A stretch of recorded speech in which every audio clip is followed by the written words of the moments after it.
director responsible for all things Tim Allen, comes the film that asks children to imagine, what if Santa was real? And what if he was a legally binding curse inflicted on whoever stole the pants off Santa's dead body? The Santa Claus. This movie is why a whole generation can't spell his name. Huh. Return to the Christmas of 90s past. For sure. Where just like a pop star making a half-baked Christmas album, actors at the height of their powers would pump out a half-baked Christmas movie that you think is a classic because you were a kid when it came out and didn't know any better. Meet Scott Calvin, a careerist jerk. He's fighting his jerk ex-wife and her jerk boyfriend over custody of their jerk kid. Never do what I would you please be quiet? But when he fourth-degree murders Santa Claus, he'll take his job, give it his own jerk flair. How come you don't have a beard? Do you want this doll or not? Go back to sleep. Get fat-shamed by his jerk co-workers. You're starting to look like the Pillsbury Doughboy. Then lose his career, clean legal record, and son in the process. Happy holidays, I guess? Experience a film all about the magic of Christmas that sucks all the magic out of Christmas, where Santa isn't a man, but a job title. Santa dies so often, the rules of succession are printed on his business card. And Santa's physique isn't a choice, but a virus that twists the host's body into a Santa-shaped mass from which there is no escape. I wonder what would happen if a woman killed Santa, or a child, or a dog.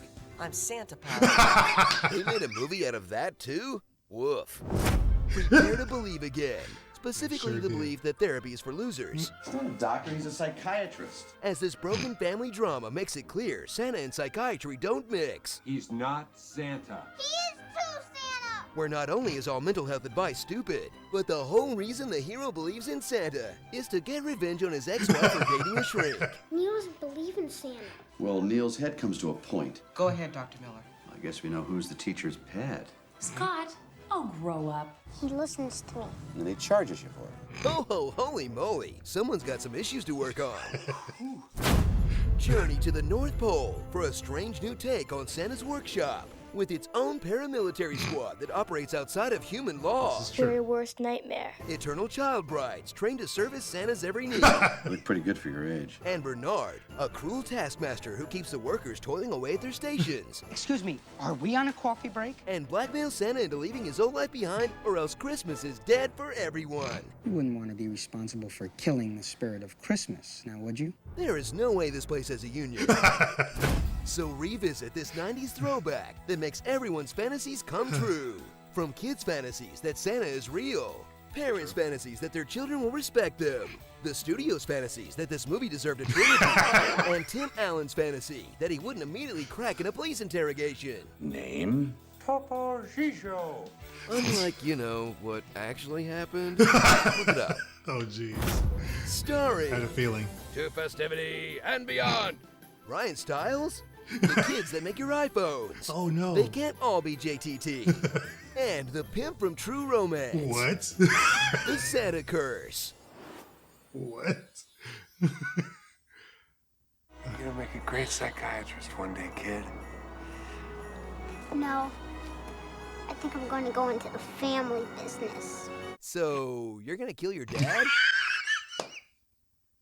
So, you have a Christmas movie for me? Yes, sir, I do. It's gonna be about this guy named Scott Calvin who, you know, kills Santa Claus. Oh my god. Yeah, I know, but hear me out. Okay. So Scott and his son Charlie hear somebody stomping around on the roof on Christmas Eve, right? Oh, is it Santa Claus? It is Santa Claus, and he's being real loud. You'd think that people at other houses would have heard him too if he's so loud delivering presents. Yeah, you'd think so, but people at other houses aren't the protagonists of this movie. Right. So Scott runs outside and sees Santa on the rooftop, and he thinks he's being robbed, so he kills him with a gun. Come on, man. No, he doesn't. Yeah, he shoots him dead. We can't have the main character murder Santa Claus in the first act of our movie. You guys have characters get killed in the first act all the time. I mean, why is it okay for Bambi's mom to be killed but not Santa Claus? Because we don't have the protagonist be the killer, like Bambi's not the one that shot his mom. Okay, yeah, that's a good point. So what if Scott just startles Santa and he falls off the roof and dies? Still kind of responsible. Well, Scott kind of has to be responsible because the whole thing is that he's gonna take Santa's place. Is there a way we can lighten it up a little more? Maybe a little hand wave from from Santa and he disappears? Okay, yeah, sure. So we'll have Santa's dead arm reanimate for a second, and then his corpse will vanish from this realm. This is still super dark. Now, would the hand wave be like a post-mortem spasm, or is he really back from the dead? Okay, let's just move on, please. Well, okay then. So what happens next? Do they call an ambulance? Well, no, because the corpse vanished. Right, but we're gonna find out that if Santa Claus dies and you put on his clothes, you become Santa Claus. Wait, that's all it takes? Yeah, pretty crazy, right? People thought that Santa Claus was just a guy, but it turns out it's like a thing that's passed on to new hosts through magic. But what would happen if like a meth head killed Santa and put on his clothes? I guess we'd have to hope that the meth head has a lot of Christmas spirit. I guess so. So then Scott and Charlie are gonna deliver a bunch of presents together and then go to the North Pole. Oh, what happens there? Well, a bunch of elves are there and they're all like, oh, hey, I guess you're the new Santa Claus. What's up? Don't they care that the other Santa Claus just died? Not even a little bit. Oh my God, I didn't know that elves were so heartless. Yeah, it makes you realize that when Scott eventually dies, they're not gonna care either. Nothing matters to them. Jeez, that is dark. Yeah, well, they've been alive for so long that they clearly must not feel any attachment to human life anymore. Why did they even make presents then? I don't know. And what about Mrs. Claus? She must be sad that he's dead, right? Well, we're not gonna mention her, so either she was already dead or the elves tossed her out into the cold when the old Santa died. Oh my lord. Anyway, so then Scott accidentally flirts with an elderly child and falls asleep. What? And then he wakes up at home and kind of brushes the whole thing off as a dream. Okay. But then slowly he starts to physically turn into Santa Claus. What do you mean? Well, like he has to go to this meeting at work in sweatpants because he suddenly gained a bunch of weight. What's the meeting about? It's just this meeting where they're kind of pitching Christmas ads. Oh, pitch meetings are tight.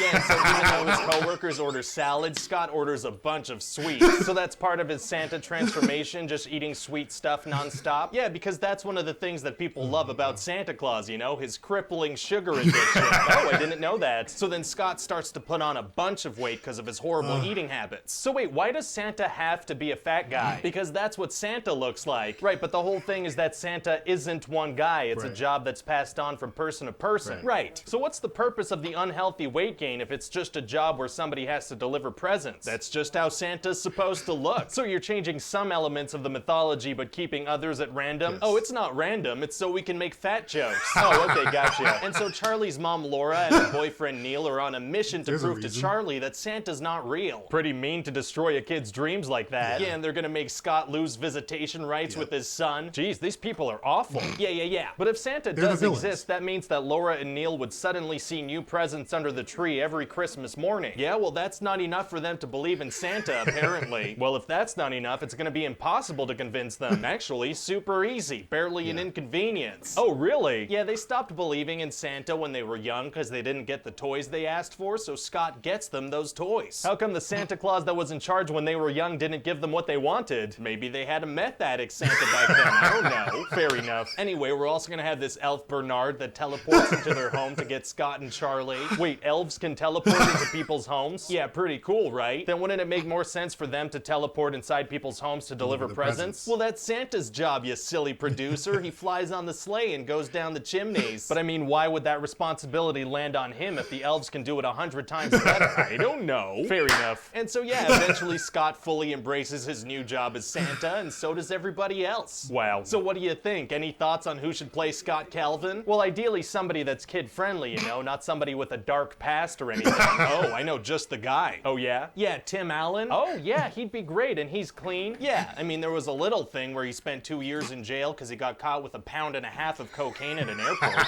What?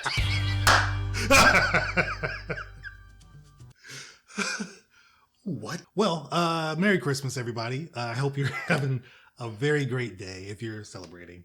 I know everybody doesn't celebrate, but if you're celebrating, Merry Christmas. I think it's a fun day. These were great, though. These were great. The very early pitch meetings and the very early Islands trailer, and they were still very, very good. Like, that pitch meeting felt like somewhat of a newer pitch meeting. Some of the things were a little bit off as far as the timing, but the jokes were like spot on. And I like how both talk about how the Santa Claus is like a curse, more or less. It takes over your body. Once you put on his clothes, there's nothing you can do about it. No way you can get out of it. It's a pretty crazy situation. But the fact that they made 3 of these is a little bit surprising. The first movie is the best of the 3. The second one is like, they just felt like they had to do it. Like, there was no reason for that one to be made. It feels so rushed. The third one, it's funny because of Martin Short, but it's just silly overall. But the first one is the best movie for me. Had the best music. I'll say that. It has some of the best music. and the story was just fun. But the parents, the mom and the stepfather, they're like the villains of the story. They're the villain. I've always looked at them that way. Even when I watch the movie now, they're the villains of this story, with the police, of course. But it's still a fun movie. I still enjoy it. We watch it during our Christmas movie every day leading up to Christmas in December every year. We fall off every now and then with missing days here and there, but still fun. And this one always makes the list early on in our watch list, more or less. So we watch all three, but the first one is always the best one. But let me know your favorite part from these. Honest Trailer or Pitch Meeting, both are great. Felt like I had some bigger laughs on the Pitch Meeting, so I'm gonna have to give it to them this time. But both are really fun. The voice that Epic Voice Guy does for this one, it fits because it feels like a real trailer. I like it when he does it for those. Some of them I'd rather he go the more funnier route, but this one it worked for this type of trailer, so I enjoyed it. Hopefully you enjoyed it too. Hopefully you enjoyed this reaction. Thanks so much for watching and supporting the channel any way that you do. It's really awesome that you do that. And again, stick around for more videos at the end screen. See something else to watch. See something else you can laugh at. See something else you can watch with me. And I think you have a good time. Again, Merry Christmas. Have a happy holidays. And I will see you guys on the next video. Take care.